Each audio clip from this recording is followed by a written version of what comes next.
There's a man the church prefers not to mention, a man who saved a saint, a man who died so another could live, a man who should be on the altars, but isn't. And today, you'll discover why. Have you ever wondered who truly enabled Maximilian Kolbe to become a saint? Who created the opportunity for that courageous Franciscan to make his famous sacrifice in Auschwitz? The answer will shock you, because there's a truth the Vatican never wanted you to know. A truth about heroism, about sainthood, and about how some stories are deliberately erased from official memory. My name is in every official Auschwitz document. My sacrifice is recorded in the Nazi archives. My death saved not only Kolbe, but allowed him to become the symbol of hope we know today. But my name, never uttered in a canonization. Do you know why? Because I was married, because I had children, because I was a communist, because I didn't wear a cassock. And that, apparently, makes all the difference in the politics of sainthood. This is the story of Franciszek Gajowniczek, and this is the story of how the Church chooses its heroes. But first, let me take you back to that day, that terrible day in Auschwitz when everything changed. It was July 1941. The suffocating heat of the Polish summer mingled with the unmistakable stench of death that hung over the concentration camp. Prisoners lived each moment knowing it could be their last. Then, what everyone feared more than death itself happened. An escape. A prisoner had slipped away during the night. And in the diabolical system of Auschwitz, this meant only one thing. 10 men would be chosen to starve to death in reprisal. 10 men, 10 lives, 10 families who would never again see their loved ones. Commander Karl Fritsch began to walk among the rows of prisoners, his cold eyes randomly selecting those who would pay the price for one man's daring quest for freedom.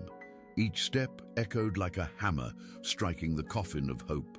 300 men in absolute silence, each praying that the murderous finger wouldn't point at them. A finger pointed, "You." A life condemned. Another finger, "You too." Another family destroyed. I saw the despair in the eyes of each chosen man. I saw tears they couldn't shed. I saw mouths moving in silent prayers, and then he stopped in front of me. For a moment that lasted an eternity, our eyes met. Fritsch smiled. It was a smile I still see in my nightmares. "You," Fritsch said, pointing directly at me. "Franciszek Gajowniczek, number 5659. The world crashed down on me at that moment. Not because I was afraid of death. We had all died a little each day in that place. But because I had a wife. I had children. And then I did something that would change history forever. I screamed, 'My wife! My children!' It wasn't a planned shout. It wasn't calculated heroism. It was pure animal instinct of a desperate father. It was all the accumulated pain of months in that hell exploding into 2 simple sentences. At that moment, I wasn't thinking about God. I wasn't thinking about politics. I wasn't thinking about heroism. I was thinking about Helena, my wife, waiting for me at home, not knowing if I was still alive. I was thinking about my children, who would grow up without a father if I died in that cursed hole. These words echoed through the Auschwitz courtyard like a gunshot in the silence, like lightning splitting the sky, like something sacred profaning a profane place. It wasn't common for a prisoner to dare to speak during a selection. It was almost suicide. Many men had been beaten to death for much less, but at that moment, my despair was greater than my fear. My love was greater than my will to survive. And that's exactly what it was. That naked humanity, that total vulnerability that created space for a miracle. And then, the miracle everyone knows happened. From the crowd of prisoners, a thin figure stepped forward. A Franciscan priest named Maximilian Kolbe. I had never spoken to him before. Auschwitz wasn't a place for casual conversations, but I had observed him over the previous months. There was something different about him. While other prisoners bowed under the weight of despair, he seemed to carry an inner light that the horror couldn't extinguish. He led secret prayers. He shared his meager rations with those worse off than himself. He comforted the dying, whispering words in their ears that I couldn't hear, but which visibly brought peace to their last moments.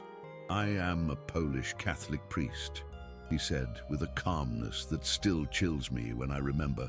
His voice was soft, but it carried an authority that silenced even the Nazi guards for a moment. "I am old and have no family. I would like to take this man's place." At that moment, I looked into Kolbe's eyes, and I saw something I will never forget. He wasn't doing this out of heroism. He was doing it out of love.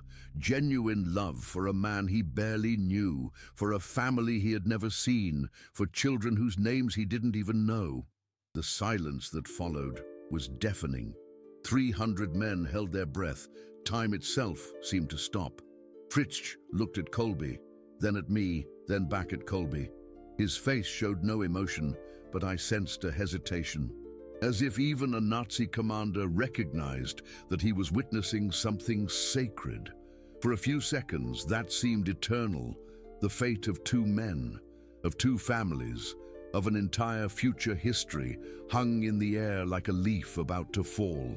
Then the commander nodded. "I accept," he said simply. And so Maximilian Kolbe took my place in the starvation cell, my place in death, my place in history. But here's the question no one asks. Why didn't Franciszek Gajowniczek also become a saint?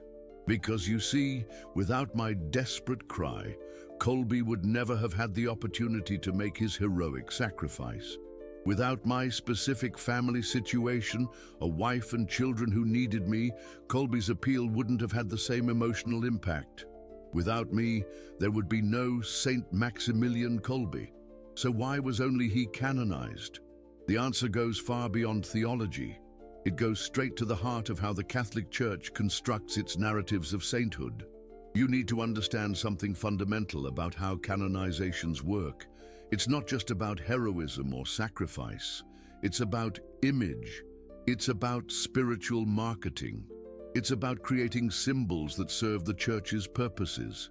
A Franciscan priest who sacrifices himself. Perfect. It's the ideal image of the Catholic clergy at its finest. A married communist soldier who triggered the whole situation. Complicated, problematic, inconvenient. And the Church always chooses the convenient, but there's more, much more, because what you don't know is that my story didn't end that day in Auschwitz. In fact, it only just began. I survived the concentration camp. Kolbe died 2 weeks later in an underground cell after leading prayers with the other condemned men until only he remained alive. Then the Nazis killed him with a phenol injection. But my survival came with a price few understand. Survivor's guilt isn't just an expression.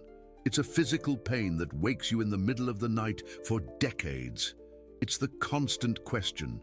Why did I deserve to live when he died?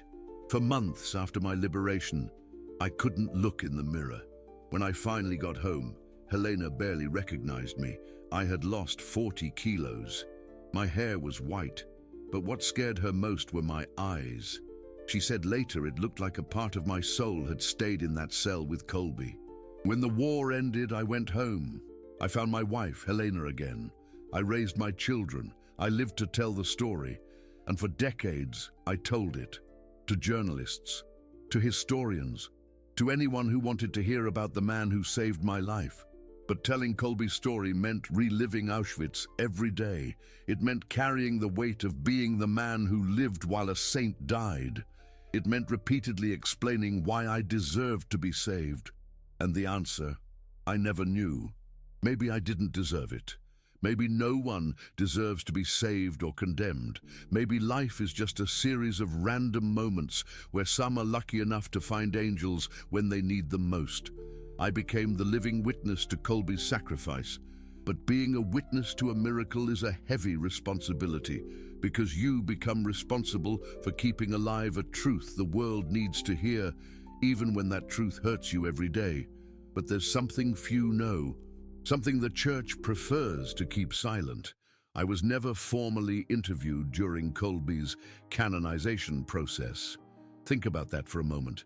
The man whose life was saved, the person who knew the intimate details of that crucial moment, the most important eyewitness to the entire event, was never officially consulted. Why? Because my testimony could complicate the narrative. You see, for decades after the war, I maintained certain political perspectives that didn't align perfectly with church doctrine.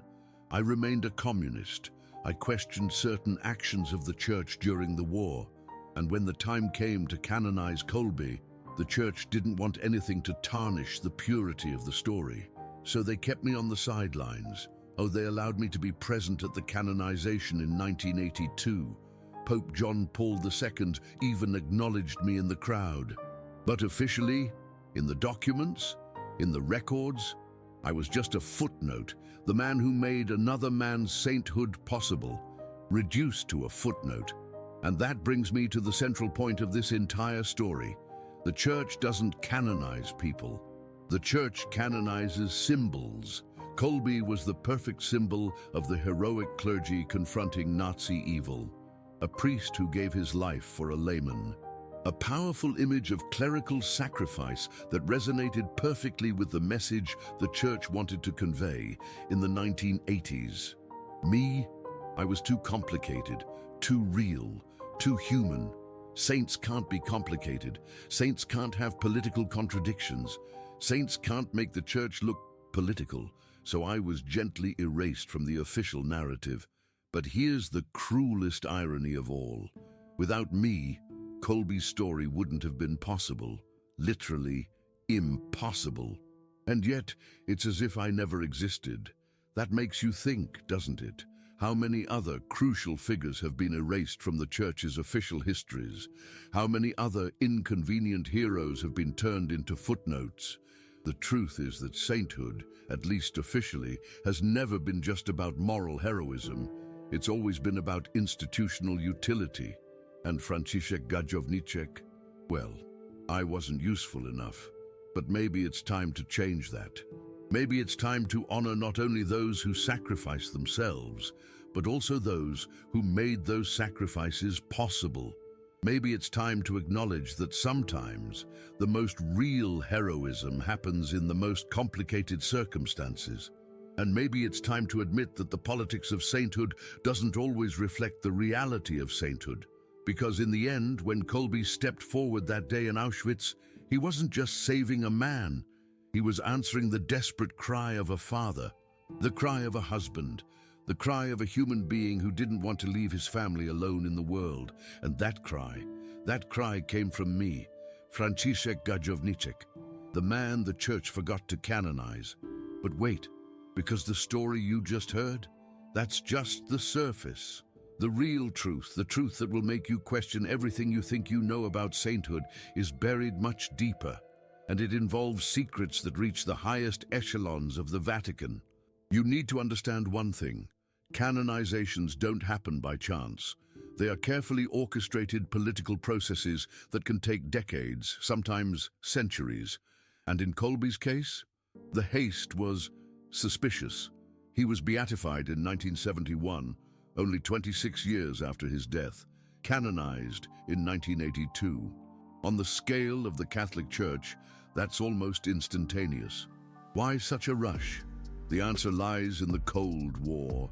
During the 1970s and 1980s, the Church was fighting a crucial ideological battle against communism in Eastern Europe, and Poland was the main battlefield. What many don't know is that Kolbe's canonization was part of a much larger strategy. A strategy orchestrated personally by Pope John Paul II, the Polish Pope who had a personal score to settle with the communist regime that oppressed his homeland. Kolbe wasn't just a martyr, he was a perfectly calibrated propaganda weapon. Think about the subliminal message: a Polish priest killed by the Nazis, canonized by a Polish pope during the height of Catholic resistance to Polish communism. It was a powerful statement, that the Catholic Church was historically on the right side against all forms of totalitarianism, but there was a dangerous complexity to this narrative. Because I, the man who made Kolbe's sacrifice possible, was precisely what the Church was fighting against. A communist. Not just a casual communist. A convinced communist who, even after the war, even after Auschwitz, maintained his leftist political convictions. Imagine the PR nightmare if the Church had tried to canonize me during the Cold War. Church canonizes communist who inspired anti-Nazi saint. Vatican recognizes Marxist martyr amidst fight against USSR. Polish Pope sanctifies supporter of the regime he fights. The headlines would write themselves. And each one would undermine decades of the Church's anti-communist stance. So they did what they always do. When reality complicates their perfect narratives, they erased me. But there's something even more disturbing about all this. Something that goes far beyond politics. Because when you study the official criteria for sainthood, you discover something shocking. I should have been canonized too. Let's look at the pure theological facts. First, exceptional moral heroism. My desperate cry in Auschwitz, risking my life to express love for my family, demonstrated heroic virtue under extreme pressure. Second, sacrifice for faith and life. Although I didn't die physically, I died psychologically at that moment, accepting my certain death to save others. Third, lasting impact on the faith of others. My direct action enabled the sacrifice that inspired millions of Catholics worldwide. Fourth, miracles. And here it gets interesting. For decades after the war, many people who heard my story reported profound spiritual experiences, unexplainable healings, sudden conversions, miraculous family resolutions. But do you know what happened to these accounts? They were redirected. All the miracles associated with the Auschwitz story were credited to Kolbe, exclusively to Kolbe. It's as if I were a spiritual ghost, present but invisible, active but unrecognized. And that leads me to the most disturbing question of all. How many other spiritual ghosts exist in the history of the Church? How many women had their miracles credited to men? How many lay people had their virtues transferred to clergymen? How many inconveniences were erased to preserve convenient narratives? The answer will frighten you.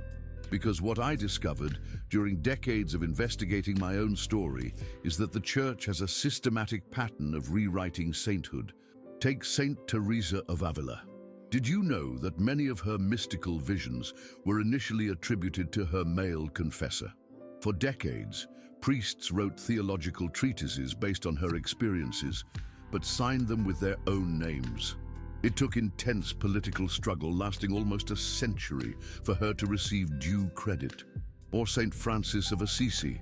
Did you know that Clare of Assisi had equally powerful visions and miracles, founded revolutionary religious communities, and developed spiritual practices that influenced all Christian mysticism? But she was only beatified initially because mystical women were considered too dangerous for the hierarchy of the time. They questioned male authority through their direct connections with the divine. And what about Saint John of God?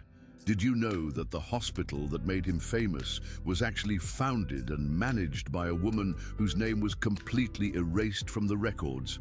She developed revolutionary medical techniques, organized the first Catholic nursing system, and saved thousands of lives.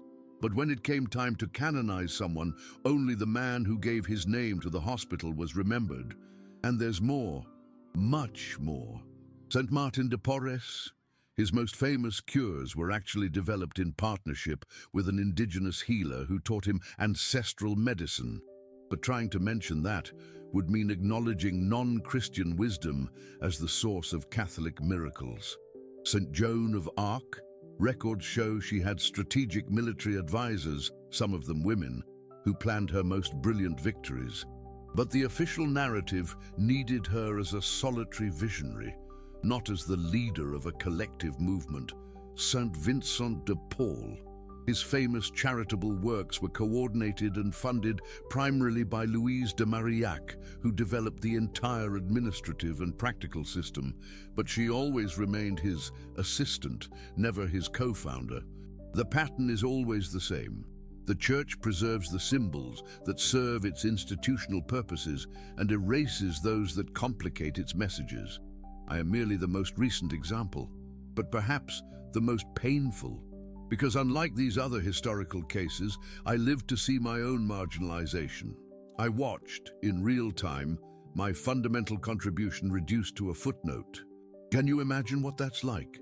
Being present at the canonization of the man who saved your life, hearing thousands of people celebrating his heroic sacrifice, and knowing that without you, none of that would have been possible.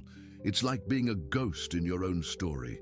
And the cruelest part, during the canonization ceremony in 1982, when Pope John Paul II told the story of Kolbe's sacrifice, he deliberately omitted specific details about me.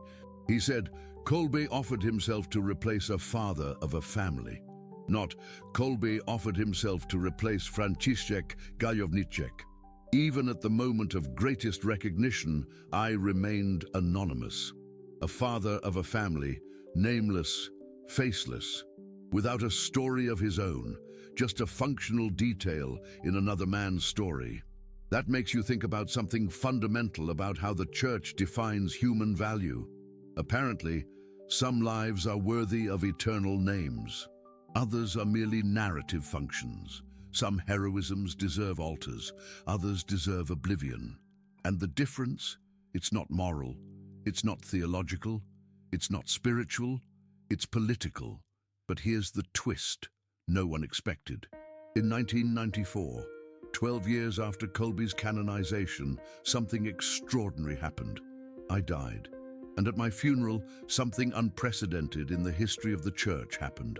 Thousands of people showed up, not just from Poland, but from all over the world. Catholics, Protestants, Jews, atheists, entire families who traveled hundreds of miles. Holocaust survivors who came to pay their respects, children and grandchildren of people I never knew, but who had been touched by my story. What moves me the most is that many of them carried wildflowers, not expensive wreaths or elaborate arrangements. Simple flowers picked from home gardens. It felt as if each person wanted to bring something personal, something intimate, to the man who represented the possibility that heroism can spring from the most ordinary of people. The priest who led my mass said something that still echoes through the halls of the Vatican. Today, he said, we bury a man who may have been holier than many who rest on the altars. Everyone united by a single conviction. They were burying an unrecognized saint.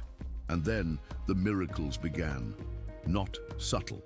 Miracles, not psychosomatic healings, documented miracles, verified miracles, impossible to ignore. A child with terminal leukemia who visited my grave and was cured overnight. I'm not talking about a gradual improvement or natural remission. I'm talking about blood tests showing 0 healthy white blood cells on a Friday and a completely normal count the following Monday. Documented by the hospital. Confirmed by atheist oncologists who couldn't explain what they saw. A marriage on the brink of the divorce that reconciled after praying at my memory, but not an ordinary reconciliation. The couple had filed for divorce, divided their assets, even arranged custody of their children. Then the wife, in desperation, came to my tomb and prayed for her family. The next day, the husband called, weeping, saying he'd had a dream where he saw himself screaming, "My wife, my children," and understood he was about to lose everything that truly mattered. They tore up the divorce papers. 20 years. Later, they're still together, and witnesses describe their transformation as supernatural. A young man addicted to heroin who had a mystical experience while reading about my story and never touched the drug again. He was in the gutter, literally dying, when someone gave him a pamphlet about my life. Upon reading about my cry in Auschwitz, he said he heard a voice saying, "Your children are waiting for you." He He didn't have children at the time, but he stopped heroin instantly, recovered, got married, and had 3 children, 20 years clean, no relapses, no medical explanation for the absence of withdrawal symptoms, and dozens of other equally extraordinary cases. Soldiers with PTSD who found peace after visiting my memorial. Families separated by conflict who reconciled after praying for my intercession. People facing impossible situations who found miraculous solutions after asking for my help. Each case was documented, each case had witnesses, each case was verified by independent doctors, psychologists, and social workers. Do you know what the church did with these miracles? Nothing. Absolutely nothing. They didn't even officially investigate. They didn't even open a preliminary beatification process, because acknowledging my miracles would be admitting they were wrong to ignore me initially. And the church never admits mistakes of this magnitude, so they simply ignored it. As if it were possible to ignore divine action when it doesn't align with their political conveniences. But here's something they can't ignore: popular devotion. Because regardless of the church's official stance, people around the world began to venerate me as a saint, not because some pope said they should, but because they recognized true holiness when they saw it. And that brings us to the heart of an explosive theological question. Who has the authority to recognize holiness? The institutional church or the people of God? For centuries it was the people. The first saints were recognized by popular acclaim. It was the community that identified those who lived exceptionally holy lives. The bureaucratization of canonizations is a relatively recent phenomenon, and many theologians argue it was a mistake, because bureaucracies don't recognize holiness, they recognize convenience, and convenience doesn't always coincide with holiness. My story is living proof of that, but perhaps there is hope. Because something interesting is happening. A new generation of Catholics is questioning the official narratives. They are investigating the untold stories. They are uncovering the forgotten saints. And they are discovering that real holiness is much more complex, much more human, much more beautiful than the sanitized versions the official church presents. They are discovering that you don't need to be a priest to be a saint. You don't need to be celibate to be heroic. You don't need to align politically with the Vatican to be blessed by God. They are discovering that sometimes the most authentic holiness happens in the most desperate moments, by the most unlikely people, in the most complicated circumstances, like a communist soldier screaming for his family in a concentration camp. And perhaps, just perhaps, that's the true lesson of my story. That holiness isn't about institutional perfection. It's about desperate love in impossible moments. It's about choosing humanity when everything around you pressures you to choose survival. That heroism isn't about following rules. It's about breaking the silence when everything inside you wants to hide.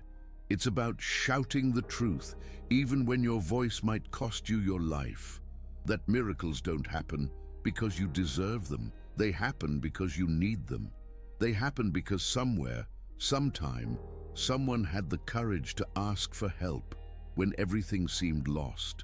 And that sometimes the greatest saints are those who will never be canonized, because they are too complex, too real, too human, because they don't fit the molds that institutions need to create their perfect narratives, because they love in complicated ways, because they make choices that aren't purely spiritual but profoundly human, because they carry contradictions that make it impossible to turn them into simple symbols. Like me, Franciszek Gajowniczek, communist, father, husband, survivor, an imperfect man who had a perfect moment of desperate love. The man who screamed in Auschwitz and changed history. The man the church forgot to canonize, but who never forgot to love his family more than his own life, but whom God never forgot to bless. And in the end, maybe that's what matters. Not whether your name is on marble altars, but whether your story is etched in the hearts of the people who needed to hear that heroism is possible, even when you're afraid, especially when you're afraid, because that's exactly what I did that day in Auschwitz. I was afraid. I was desperate. I was completely human. And that's exactly why my cry touched the heart of a saint. And that's precisely why, canonized or not, my story continues to touch hearts even today. Because sometimes, the most powerful holiness doesn't come from those who have all the answers. It comes from those who have the courage to ask the right questions at the right time. Even when those questions are just a desperate cry, a raw, primal scream, my wife, my children. That was my moment of holiness. Simple, human, real. And the church may choose not to officially recognize it, but God recognized it a long time ago. And in the end, that's what truly matters. That's what really matters. The recognition of God, the profound understanding of a love that transcends earthly recognition. The simple, unwavering faith in the face of unspeakable horror. That is the legacy. That is the truth. That is the holiness. This is what resonates. This is what endures.